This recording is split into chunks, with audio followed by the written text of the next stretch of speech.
السلام علیکم ورحمۃ اللہ وبرکاتہ۔ بسم اللہ الرحمن الرحیم، الحمد للہ رب العالمین، الصلاة والسلام علی اشرف الانبیاء والمرسلین وعلی آلہ وصحبہ اجمعین، اما بعد، فاعوذ باللہ من الشیطان الرجیم، بسم اللہ الرحمن الرحیم، انہم فتیۃ آمنوا بربہم وزدناہم ہدی۔ محترم بزرگوں، دوستوں، پیارے بچوں اور میری معزز اسلامی ماؤں اور بہنوں، الحمدللہ اللہ تعالیٰ کے فضل اور اس کے کرم سے ہم نے آج 15ویں تراویح ہم نے ادا کی ہے، اور 15ویں تراویح میں 15واں پارہ پڑھا گیا ہے۔ اسی کے ساتھ رمضان کا نصف حصہ مکمل ہوتا ہے اور ابھی نصف حصہ باقی ہے۔ تو بہرحال دیکھتے دیکھتے آنن فانن پلک جھپکنے کے ساتھ آدھا رمضان گزر چکا ہے۔ تو بہرحال ابھی جو باقی ہے وہ صرف آدھا رمضان باقی ہے۔ جس طرح پہلا حصہ آنن فانن پلک جھپکنے کے ساتھ گزر گیا تو باقی حصہ بھی اسی طرح تیزی کے ساتھ گزر جائے گا۔ تو بہرحال ہمارے لیے یہ اس وقت ضروری ہے کہ ہم اپنے عمل کا حساب لیں کہ ہم سے اگر اس حصے میں رمضان کے شروع ایام میں، شروع دن میں اگر ہم سے کچھ غفلت ہوئی ہے، کوتاہی ہوئی ہے، اللہ سے توبہ کریں اور اس غفلت اور کوتاہی کی تلافی کرنے کی کوشش کریں آنے والے اس باقی دنوں میں۔ اگر ہم یہ جائزہ لیں اور تلافی کرنے کی کوشش کریں تو ہم کامیاب ہیں، ورنہ یہ سارا رمضان اسی طرح غفلت میں گزر جائے گا اور قیامت کے دن ہم افسوس کرتے رہیں گے اور وہاں افسوس کرنے کا کوئی فائدہ نہیں ہے۔ تو بہرحال اللہ تعالیٰ سے دعا ہے کہ اللہ تعالیٰ ہم تمام لوگوں کو بحسن خوبی اس رمضان کے مہینے میں ہمیں زیادہ سے زیادہ عبادت کرنے کی توفیق عطا کریں اور صحت و تندرستی کے ساتھ اس رمضان کے مہینے کو گزارنے کی توفیق دیں۔ محترم حضرات، آج 2 سورتیں پڑھی گئی ہیں، 15واں پارہ پڑھا گیا ہے اور اس میں 2 سورتیں پڑھی گئی ہیں۔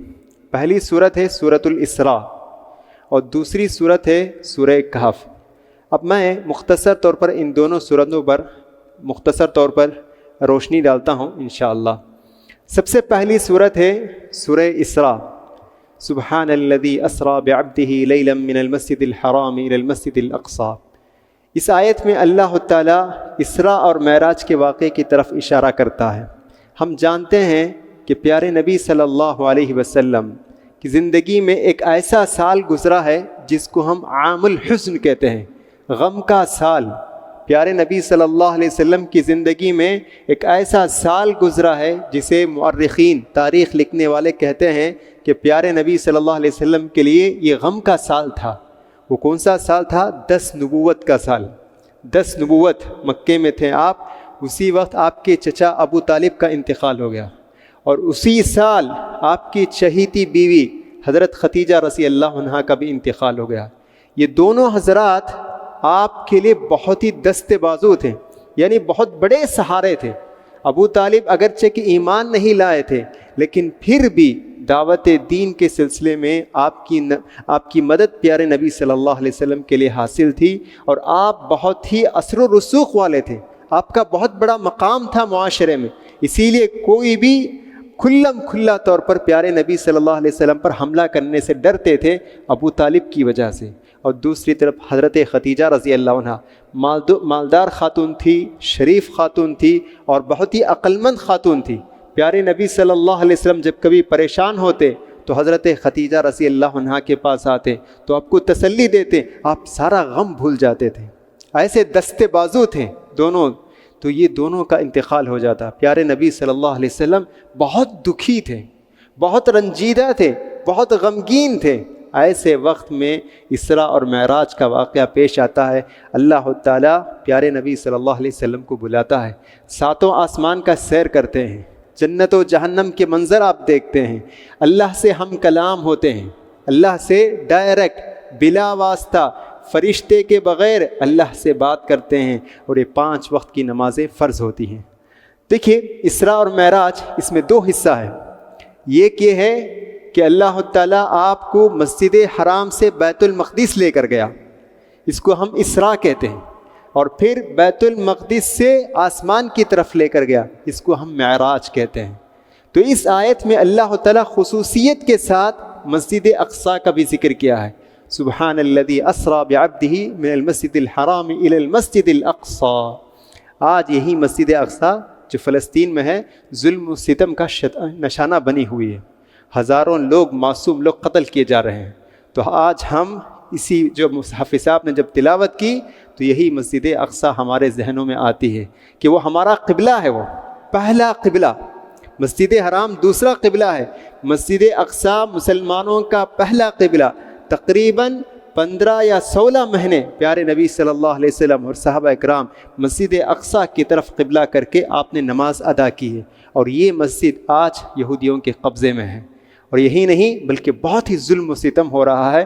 آپ لوگ جو لوگ یہ اخبار کا مطالعہ کرتے ہیں ان سے یہ بات ڈھکی چھپی نہیں ہے، ہر دن کتنے معصوم لوگ کا نشانہ ظلم و ستم کا پہاڑ ان پر توڑے جا رہے ہیں، اور کتنے معصوموں کا قتل ہو رہا ہے، کتنے خون کی ندیاں وہاں بہہ رہی ہیں، اور کتنے لاشیں سڑ رہی ہیں وہاں، لیکن پھر بھی وہاں ایمان زندہ ہے، لوگ افطار کر رہے ہیں، سحری کر رہے ہیں، دعاؤں میں مصروف ہیں۔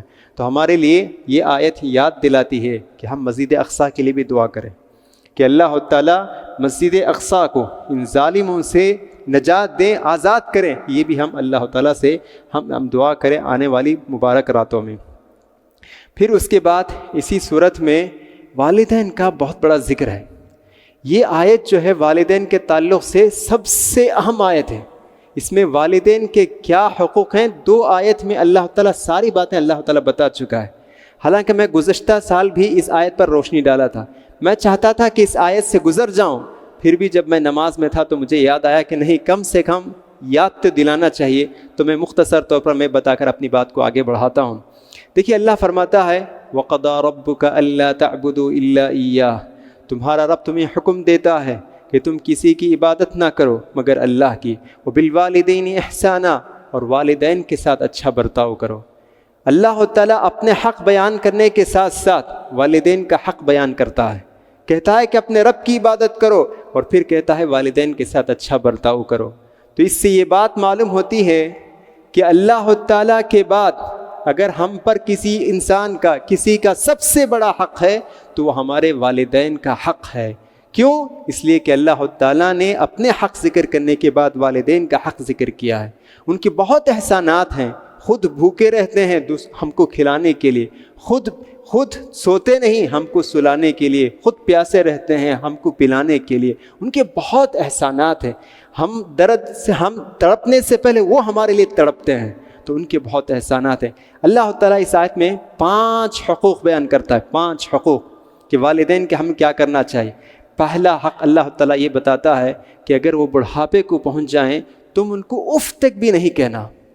اف عربی زبان میں سب سے ہلکا لفظ ہے، یعنی جھڑکنے کے لیے کہتے ہیں کہ میں نہیں کروں گا، جھڑکتے ہیں والدین کو، تو اللہ کہتا ہے کہ اف تک بھی نہیں کہنا چاہیے، فلا تقل لہما اف، پہلا حق۔ دوسرا اللہ فرماتا ہے ولا تنہرہما، ان کو جھڑکنا نہیں، جیسے چلا کر کہتے ہیں کہ ایسا نہیں میں ایسا کروں گا، چلانا نہیں، جھڑکنا نہیں، فلا تقل لہما اف ولا تنہرہما۔ کبھی کبھی والدین اگر ہمارے تعلق سے کوئی ایسی بات کہتے ہیں جو غلط ہے، صبر کرنا۔ ایسا نہیں، معلوم ہے کہ آپ کے تعلق سے والدین جو بات کہتے ہیں وہ غلط، پھر بھی صبر کرنا چاہیے، بعد میں سمجھانا چاہیے کہ آپ جو کہہ رہے ہیں یہ غلط بات ہے، وہ غلط کہہ رہے ہیں اس لیے ہمیں جھڑکنے کی ضرورت نہیں۔ فلا تقل لهما اف ولا تنهرهما۔ اور تیسرا حق اللہ تعالیٰ یہ بتاتا ہے وقل لهما قولا کریما، شریفانہ انداز سے ان سے بات کرو۔ ایسا نہیں کہ مالک نوکر کی طرح بات کر رہے ہیں یا تمہارے خادم کی طرح ان سے بات کر رہے ہیں، شریفانہ انداز ہو، شریفانہ اسلوب ہو۔ فلا تقل لهما اف ولا تنهر وقل لهما قولا کریما۔ اور چوتھا حق اللہ بتاتا ہے واخفض لهما جناح الذل، عاجزی انکساری اختیار کرو ان کے سامنے۔ ممکن ہے کہ تم بہت بلند عہدے پر پہنچ گئے، کمپنی کے مینیجر بن گئے، ڈاکٹر بن گئے، انجینئر بن گئے، بہت کچھ بن گئے، دولت مند بن گئے، پھر بھی ان کے سامنے عاجزی اختیار کرو۔ واخفض لهما جناح الذل، اپنے پر کو ان کے سامنے بچھا دو، یعنی نرمی اختیار کرو۔ اور آخری حق اللہ بتاتا ہے جب بھی دعا کے لیے ہاتھ اٹھیں ان کو یاد رکھنا، اور کیا دعا اللہ خود سکھاتا ہے، رب ارحمہما کما ربیانی صغیرا، کہ پروردگارا میرے بچپن میں جس طرح انہوں نے میری پرورش کی تھی اسی طرح تو ان پر رحم فرما۔ تو یہ دعا نہیں بھولنا چاہیے، جب بھی ہاتھ اٹھے تو والدین کے لیے ضرور ہم یہ دعا کرنی چاہیے۔ جن کے والدین انتقال ہو چکے ہیں ان کے بھی کچھ حقوق ہیں، پیارے نبی نے بتایا کہ اللہ کے رسول نے کہا کہ جن کے والدین انتقال ہو چکے ہیں ان کے لیے دعا کرنا، یہ پہلا حق۔ دوسرا حق یہ ہے مغفرت کی دعا کرنا۔ تیسرا حق یہ ہے ان کے وعدوں کو، ان کی وصیتوں کو نافذ کرنا۔ اگر آپ کے والدین آپ کو کچھ وصیت کر کے انتقال ہوئیں تو ان وصیت کو، ان وعدوں کو پورا کرنا چاہیے۔ اور چوتھا یہ ان کے رشتہ داروں کے ساتھ اچھا برتاؤ کرنا، باپ کے جو بھی خاندان والے ہیں ان کے ساتھ اچھا برتاؤ کرنا۔ اور آخری یہ کہ باپ کے یا جو بھی انتقال ہو چکے ہیں ان کے جو دوست احباب ہیں ان کے ساتھ اچھا برتاؤ کرنا چاہیے۔ والدین کا اتنا بڑا مقام ہے، ان کی خدمت کریں، اور اگر وہ آپ سے خوش ہو جائیں تو اللہ کہتا ہے، اللہ کے رسول فرماتے ہیں کہ اللہ آپ کی دعا قبول کرتا ہے۔ والدین کی خدمت کرنے سے اور ان کو خوش کرنے سے اللہ تعالی ہماری دعاؤں کو بھی قبول کرتا ہے۔ اویس القرنی ایک بہت بڑے مشہور تابعی ہیں، تابعی اللہ کے رسول کے زمانے میں موجود تھے۔ اگر وہ چاہتے یمن سے مدینہ آتے اور ملاقات کر لیتے، صحابی کا درجہ پا لیتے، لیکن اپنے والدہ کی خدمت میں مصروف رہے، اللہ کے رسول سے ملاقات نہیں کر سکے، تابعی ہی کی حالت میں رہے یہاں تک کہ اللہ کے رسول کا انتقال ہو گیا۔ لیکن اللہ کے رسول نے صحابہ سے کہا، اویس القرنی ہے، یمن میں رہتے ہیں، وہ جب بھی مکہ آئیں یا مدینہ آئیں ان سے تم دعا کی درخواست کرنا، اس لیے کہ وہ مستجاب الدعوات ہیں۔ مستجاب الدعوات کا مطلب یہ کہ وہ دعا کرے تو اللہ دعا قبول کر لے گا، ان کی دعا گارنٹیڈ دعا ہے، وہ رد نہیں ہوتی۔ اتنا بڑا بلند مقام کیسے ملا؟ اویس القرنی ان کی والدہ ایک تھی، وہ بہت بیمار تھی، ان کی خدمت کرتے رہے یہاں تک کہ وفات پا گئی، تو اس وجہ سے ان کو یہ بلند مقام ملا۔ تو یہ باتیں ہیں اس میں، تو اللہ سے ہم دعا کریں کہ ہم بھی والدین کے ساتھ اچھا برتاؤ کریں، ان کے جو حقوق ہم پر عائد ہوتے ہیں ہم ان حقوق کو ادا کریں۔ اب آئیے مختصر طور پر میں سورہ کہف کے چند مضامین پر روشنی ڈالتا ہوں۔ کہف یہ بہت ہی مشہور سورت ہے، اور ہر جمعہ کے دن سورہ کہف کی تلاوت کرنا مسنون ہے، مستحب ہے۔ پیارے نبی صلی اللہ علیہ وسلم نے کہا کہ جو شخص سورہ کہف کی تلاوت کرتا ہے جمعہ کے دن، اللہ تعالیٰ اس کے لیے ایک روشنی اور نور پیدا کرے گا۔ ایک جمعہ سے دوسرے جمعہ کے درمیان میں ایک روشنی، ایک نور پیدا ہوگا۔ یہی نہیں، اللہ کے رسول صلی اللہ علیہ وسلم فرماتے ہیں کہ جو شخص سورہ کہف کی 10 ابتدائی آیتیں، سورہ کہف کی 10 ابتدائی آیتیں، شروع کی 10 آیتیں جو شخص یاد کر لیں تو اللہ تعالیٰ اس کو دجال کے فتنے سے حفاظت کرے گا۔ سبحان اللہ، دجال بہت بڑا ایک فتنے والا آدمی ہے، قیامت کے قریب اس کا ظہور ہوگا، رب ہونے کا دعویٰ کرے گا، لوگوں کو فتنہ میں مبتلا کرے گا۔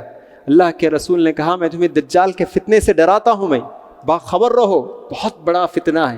اللہ تعالیٰ اس فتنے سے محفوظ کرے گا اس آدمی کو جو سورہ کہف کی 10 آیتیں یاد کرے۔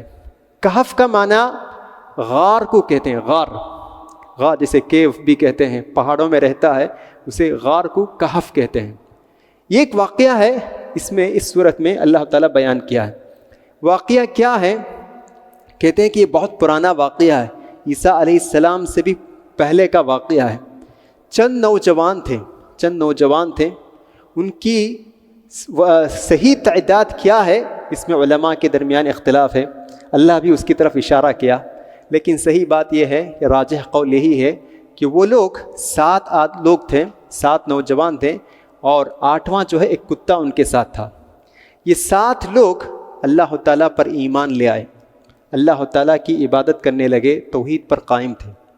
ان کے زمانے میں ایک بادشاہ تھا جس کا نام تھا دقیانوس ایک بادشاہ تھا، بڑا ظالم بادشاہ تھا، لوگوں کو غیر اللہ کی عبادت کا حکم دیتا تھا کہ تم اللہ کی عبادت نہیں دوسروں کی عبادت کرو۔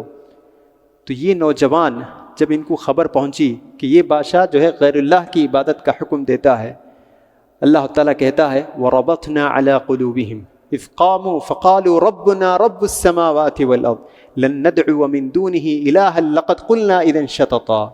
یہ نوجوان اس بادشاہ وقت کے پاس جاتے ہیں اور جا کر کہتے ہیں کہ اے بادشاہ سلامت، ربنا رب السماوات والارض، ہمارا اور تمہارا رب وہی ہے جس نے آسمان و زمین کو پیدا کیا ہے، تو اس لیے ہم کو چاہیے کہ ہم اسی کی عبادت کریں.